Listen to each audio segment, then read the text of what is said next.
You shall love the alien as yourself, for you were aliens once in the land of Egypt, says the Lord.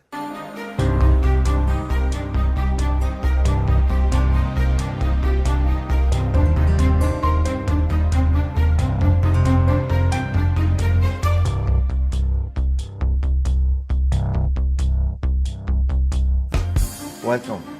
Welcome to Wordnet Productions, and I'm Father Sony Sebastian. Today we have Sister Cecilia Canales. Sister is a Dominican sister of San Jose, and she has been working with the migrants or involved with the migrant ministry. And that's one of the reasons I began the introduction of the show saying, you shall love the alien as yourself, for you are aliens in the land of Egypt. I am the Lord your God. The Bible speaks about loving as well as welcoming aliens. We have a brotherly and sisterly moral as well as physical responsibility towards everyone. We're so happy to have Sister Cecilia to be with us to share your experiences. Welcome to Wordnet. Thank you. Thank you so much. It's a pleasure to be here. Sister, you are a Dominican sister of San Jose. I know there are Dominicans, there are different Dominicans, Yes. and you are of San Jose. And you are also, Sister Jean is also part of your religious order. That's right. Thank you for lending Sister Jean to work with Wordnet. We know she loves it too. Yes, she does. Now, share with me a little about your own personal, self, like where you are from. So also, how did you choose to be a religious? All right. Starting from the beginning. Story of your life. The story of my life. Yes. Well, it started in Los Angeles. Ah. I was born in Los Angeles, and I grew up in Lincoln Heights, which is a very old area in Los Angeles. Yes. And so the Catholic school there was run by our sisters. So I went to elementary and high school at Sacred Heart of Jesus Parish in Lincoln Heights. And they influenced you. They did. They very much so. I loved the sisters. I used to spend as much time there as I could helping them. In fact, my mother used to say, I wish you would do around the house the things that you do for the sisters. But after high school, some of my classmates were entering right away from high school. But I decided I wanted to wait a year. I like making decisions slowly when they're life-changing ones. And so I did. I went to Cal State LA for a year. And then I decided I better follow through because the desire was still there. Still there. Yeah, it was.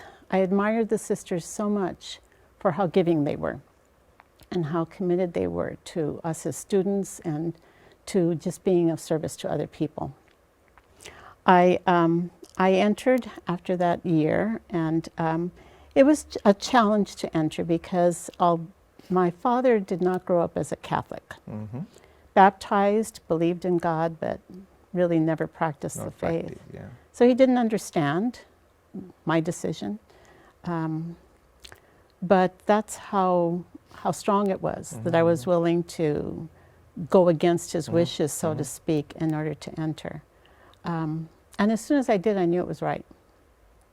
I knew it was right. And I went through formation at our mother house in Mission San Jose, Mission San Jose, which is part of Fremont, California, in the Bay Area. And then I taught for many years in different places, elementary school mainly. And it was interesting because all my life prior to entering, I wanted to be a teacher. And then when I actually did it, I didn't really feel comfortable in the classroom that much. It was just so strange to me. And I felt that meant I didn't have a vocation. But our prioress was very smart, very wise. And she said to me, don't confuse the two. God's calling you. Maybe it's not to be in a classroom, but God is calling you. And so I was, after teaching for a while, I was sent away to study, to get a degree in religious studies, because they wanted me to do formation work. So I was our novice director for 6 years. And then at the end of that term, they asked me what I wanted to do, and I didn't know. I thought I would try high school. Thought maybe a different age level would do it. And after teaching high school, I realized I really wanted to work with adults. So I was given the opportunity. I was approached by one of the priests in the diocese who was working at the seminary, saying they were looking for somebody to do spiritual formation work at the seminary. Would I be interested? With the men? Yes. So I went from an all-girls high school to working with seminarians at the Theologate in Los Angeles, the St. John's. That was a very powerful experience in my life, really trying to help form whole persons for the priesthood. Yeah. But then, from being a teacher, going to be a spiritual formator for the seminarians, and now you're working with the migrants. What led you to this migrant ministry? Yeah, well, both of my parents were born in Mexico. My mother came to the United States as a very young child during one of the wars in Mexico. And they really were fleeing violence, her family. So she didn't know what was happening. She just knew that they were leaving home. And they came to the United States, and after a period of time in Arizona, settled in California. My father, on the other hand, had come from Mexico during the Depression. He was from a family of about 6 or 7 people in the household, and he couldn't find work there and said, I'm just another mouth to feed here. Maybe I can find work in the United States. Story of many migrants. Of course, yeah. So he came to the United States, and same thing, sort of in a circuitous way, from going all the way east to Chicago, hopping trains, ended up in California. San Bernardino, actually. Really? Yes. Yes. Of course, those days we used to have, I've heard that San Bernardino had plenty of orange groves. Yes. He was working on a farm with a woman who raised chickens, who sold them to Mrs. Knott's of Knott's Berry Farm fame. Yes. So she encouraged him, because he was very bright, to get an education, ended up going to Los Angeles. There's a citrus factory not too far away from here. Oh, really? Yeah, which used to, and it is still functioning, because they, gather all the oranges from nearby and they process the citrus. It is on Central Street, which is very close from here in part of Grand Terrace. Wow. Well, once my parents met each other in Los Angeles and married, they always instilled in us the need to give back and to help people who were in need themselves. And so I never forgot that. And other ministries that I've had since the seminary took me to leadership roles in the congregation.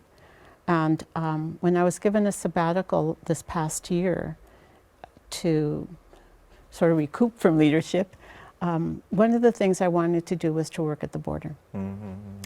Because the need seemed so incredible, so great at this point in time. So many people fleeing violence. I'm interrupting you, but I'm told that this age, the present time, sees much more migrants and immigrants all around the world than in history. Oh yes, yes, it's huge. There are people moving from one place to the other, trying to settle down, trying to find a better place for them. That's never happened like this earlier. That's right. It has become untenable for people to stay where they are. So often because of violence or climate change. They're not able to raise crops as they used to in the past, or have animals as they did, and so they have no livelihood. And it becomes necessary for them to migrate. I believe I read that there's over 1 million people migrating in the world today. Now, sister, where do you, this migrant ministry that you are involved with, where is it located? Where is it centered?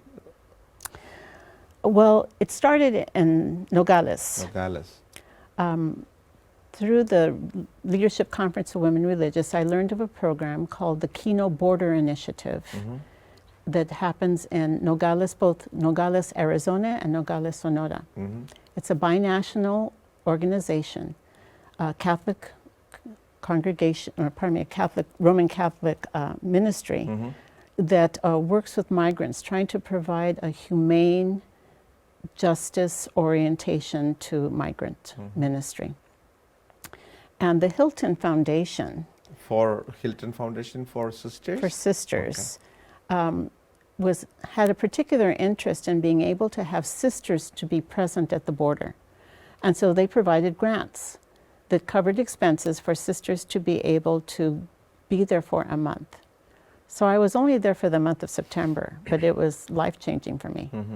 It went deep into my soul, I think, because of my parents' experience, because of what they had taught us about helping others in need. And the stories I heard from the people, almost everyone there were asylum seekers, people who had fled their homes because of violence. Almost at least 80% were because of violence. They fled looking for a safe place to be, to raise their families.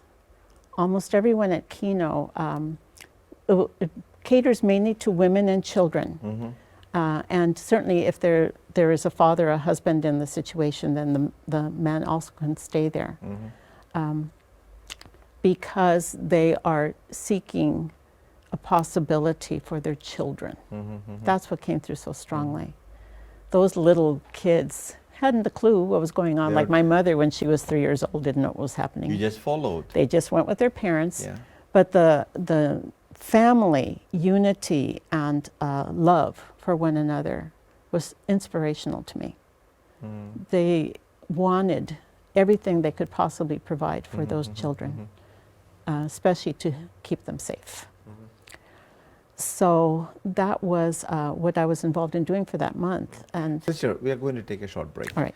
I want to get more information as well as your own personal experience of being there in Kino border, as well as to know a little more details about information about why people migrate. You already mentioned violence and the climate change, but I want to discuss some of those details. So please hold your thoughts, and we'll come back after a short break. All right. Thank you so much. I hope you are enjoying this beautiful discussion with Sister Cecilia.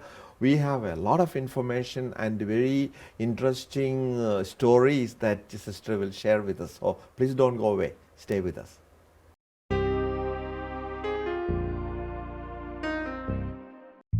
Do you want to fall in love with God? I'm sure we all want to. The book of Psalms contains the directions.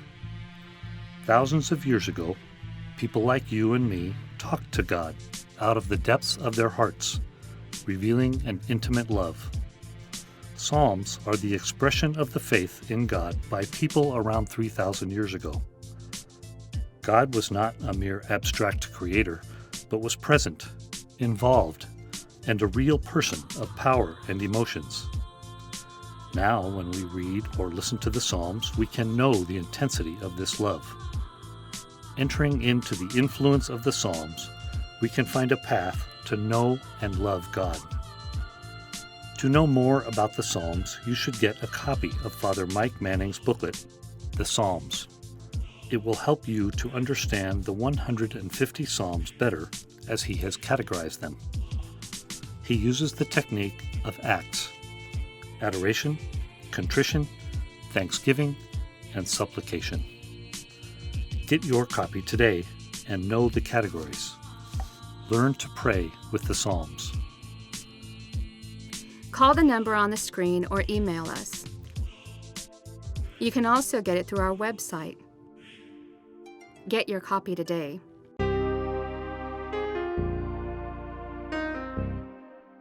Welcome back. We are with Sister Cecilia, a Dominican sister of Mission San Jose. We've been listening from her own personal life story of becoming a religious sister, so also moving from different ministry, being a teacher, being a formator, being a spiritual companion to the seminarians, and late in the last phase, becoming a person to minister to the migrants at the Kino Border Initiative. Sister, you mentioned in the sharing the few major causes or reasons for people to migrate. Now, you mentioned about violence, climate change. One of the realities they face in leaving their homes is if the cause is violence, often it's very quick notice, short notice. One gentleman told me the story that their family had been living a very nice, comfortable life in a part of Mexico. I think it was in the state of Guerrero. But there's a lot of trouble there with the cartels. And The drug cartels, yeah. the drug cartels, and there's also like smaller groups of them that are vying against one another, and so they try to take over more territory. And they'll come into a town and just take it over, and they'll tell people, you've got 20 minutes to leave. So he said, you grab what you can and leave. You flee for your life.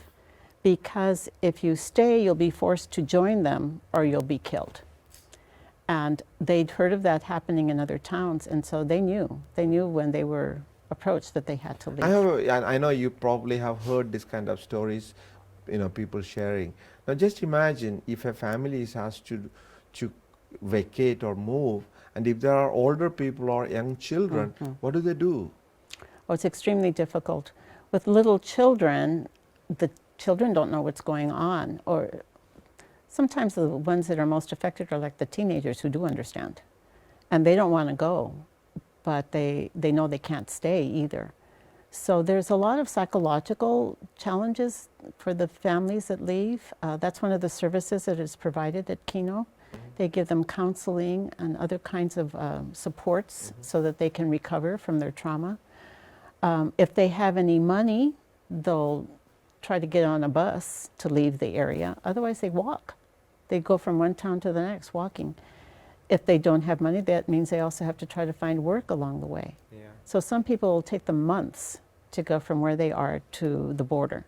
Even worse if it's from a country further south. A lot of challenges right now in Central America and some of the countries in South America, where people are also trying to flee because of the violence. And in some cases, they encounter violence along the way. Or extortion. Exploitation. Exploitation as well. Yeah.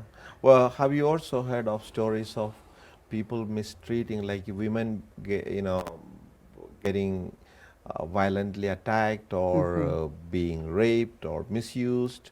Children also, Yes. Have you heard of that kind of story? Yes. One woman who was traveling by bus with her daughter, they were asleep. It was nighttime. They were asleep, and she felt somebody over her. She opened her eyes, and there was a man trying to grab her daughter from her. And so the woman hadn't closed her eyes since that happened. It was like, I don't remember if it was 24 or 48 hours. And by the time they arrived at Nogales, and we told her we had room at Kino, because you can imagine, it's only 80 beds, and so it fills up. She cried. She said, now I'll be able to sleep. For the first time. Protecting her daughter. Yeah, her daughter. And not feeling that security. Yes. And there were other stories of women that were either groped or raped along the way, especially if they didn't have money to pay for the fees that they were being charged. Oh, so now coming to that fees being charged. So that means there are these middlemen, I know I have heard, there are these so-called middlemen, or I think they're called coyotes. Coyotes. Yeah, coyotes. Share about that. What are they, and who are those people? They are people who will tell you that they can get you to the United States if you pay a certain amount of money. Sometimes it's organized groups. And especially people who come from small villages or other countries don't know what happens along the route.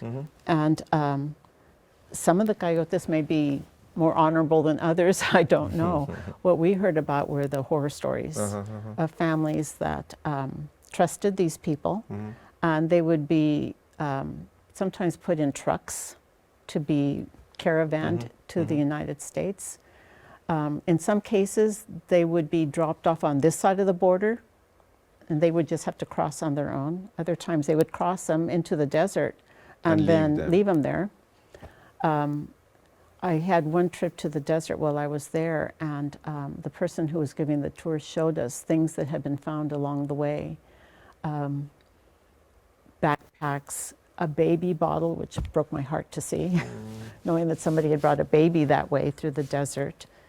And just horrendous things, and sometimes they'll only bring them a certain distance, and then they'll say they have to pay more to keep going. So they are caught, and they have no other way to go back but give in to the demands of these people. So it is pure total extortion and exploitation. I think so. I don't know any nicer word to use. I know, for yeah. How the people are treated, who are desperate to begin with. That's why they're making the journey. I know. And then to be treated this way along the way. No, it's very difficult to, it is something that people, when we go through only, we will realize the kind of, atrocity and the feeling that they would go through. Because just imagine, you don't have any place. You don't have anything that you can call your own. That's right. And at the same time, you need to protect yourself as well as your own family. What safety you have? What guarantee you have for anything? Yeah, it's really horrendous. Now, coming to the border where you were, at the Kino Border Initiative, what are the things that you provided, and how what were the things that you were trying to give to these people so that they can feel at home and welcomed?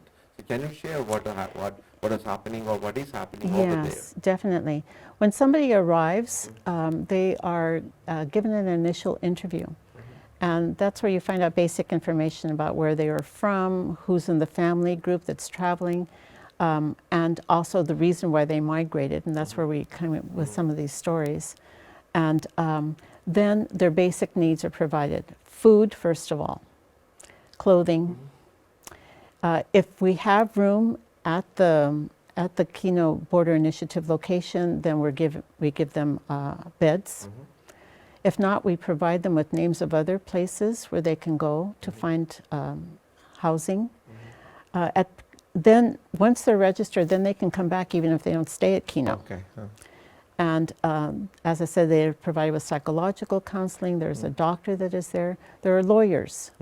There are lawyers from the United States. Also, they're given pro bono service. Yes, who will help them to understand what is meant by asylum and what you have to prove to be given asylum. And that's only the first step. Oh, I know, yeah. Because if you do receive asylum to come into the United States, then you still have to wait to go before an immigration judge to be able to receive papers to stay in the United States. And then there's the process itself, because you have to wait. Right now, in the present policy in the United States is that appointments for asylum to cross the border is done by lottery. So there were people there who had been waiting for months. And others come, and in a week they have their appointment. They have their appointment. It's just... So it is like pure luck. It is pure luck. And the people get more and more desperate the longer they are there. How long can they stay there at this initiative? At Kino, only for 10 days. Okay, what happens after 10 days? Then they're referred elsewhere. They're referred to other places where they're allowed to stay longer. And part of it is because of the kind of services that Kino provides. We really want as many people as possible to benefit from those initial services, those first days, and then to help them to find another place to move on. So there's a social worker there also who will help them to find a place and jobs if need be. So you said there's also medical facility available to them as well, right? Yes. So there are doctors or? There's volunteer doctors who come and provide services to the people, yes. And the children, there are people who volunteer time to come and give them little classes because they can't have a school. They're only there for a short period of time. And also classes for the women teach them different skills that they might be able to use to find work. At this facility where you were, who is funding them? Where do they get the funds? Donations and foundations, Okay. almost entirely. And I would recommend that people go to their website. It's Kino Border Initiative. And if you can find out more there and make donations directly to them. Because There's no government support at all. No. No, because it's a ministry of the church. Oh, okay. It was started in 2008 by some Jesuits and the missionaries of the Eucharist, a Mexican congregation, who had been doing ministry there at the border for a while. And then when the Jesuits got involved, they brought their contacts and they were able to actually build a facility where people could stay and provide these other services. So it's almost all donations, the support that they're receiving. Thanks for sharing all this with us, Sister, and with our audience. Sister Cecilia, is there anything that you would like our audience to know that you think is very important with regard to this program of the ministry with the migrants? I think first and foremost, it's to realize that these are people who, for the most part, did not leave their homes because they just wanted a different experience. They left out of necessity. And to treat them as human beings with dignity, to try to support them in any way you possibly can so that they will feel welcomed and appreciated for the gifts and talents that they bring to us. So that's what moves my own heart to be able to do this ministry. I think we need to always welcome everyone. And being kind to people and showing them a little bit of that kindness is very important. As Jesus said, giving a cup of cold water and letting someone to just rest is something that is very humane, something that is very holy, and something that is very Christian. So thank you so much, Sister Cecilia. Thank you for sharing this with us, with our audience. And I hope you guys have received a lot of information with regard to what is going on our borders. So also how you can help, especially this border initiative that is available. So please, you will have the information of the Kino Border Initiative website information on the screen, and whatever way you can reach out to them. So also remember, do not hate anyone. Welcome everyone. And be a friend, be a guest, and be welcoming always to everybody. Blessings and take care.